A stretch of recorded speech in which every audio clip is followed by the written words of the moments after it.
Je reviens encore une fois cette semaine avec une capsule où j'ai agencé ma chemise fraîchement repassée avec mes shirts de sport.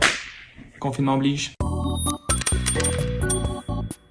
Autant financièrement, ça peut être difficile pour certaines personnes présentement, il y a quand même plusieurs aussi qui se retrouvent avec des surplus. Beaucoup de ces personnes-là veulent profiter de la baisse des marchés boursiers pour investir, pour épargner. Et ça tombe bien parce qu'aujourd'hui, je vais parler des stratégies pour investir ces liquidités, ces surplus dans les moments de volatilité. Quand il y a des baisses comme on a vécu, ça peut être un bon moment pour profiter, pour investir et s'enrichir sur le long terme. Avant de commencer de parler des stratégies, je voulais mettre certaines mises en garde très importantes.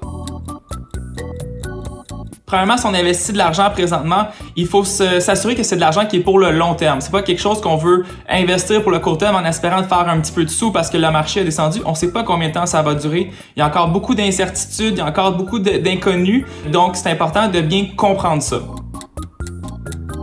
Notre mise en garde, ça peut sembler très évident pour la plupart des personnes. Par contre, il faut investir dans quelque chose qui va remonter. On ne sait pas qu'est-ce qui va arriver dans les prochains mois, les prochaines années. Donc, il faut s'assurer de faire des bons choix bien éclairés. Et pour ce faire, c'est important de consulter un expert, un conseiller financier qui va pouvoir vous aider là-dedans.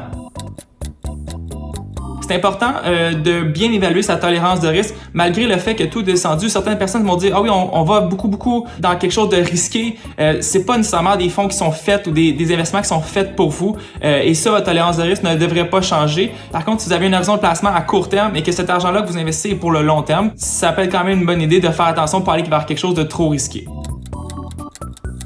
C'est important de ne pas commencer à faire du day trading, d'essayer d'acheter un moment dans la journée puis de revendre un peu plus cher puis d'essayer de timer le marché, de faire comme ça. C'est super risqué, c'est vraiment pas fait pour tout le monde et ça peut nous coûter très cher.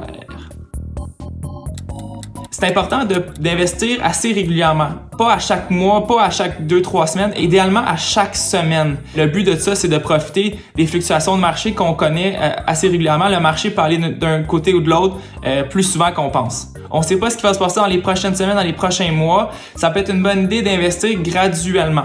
Le but d'investir graduellement, c'est d'investir sur une base régulière, de façon automatique, pour enlever le côté émotionnel de la chose et ne pas essayer de timer le marché.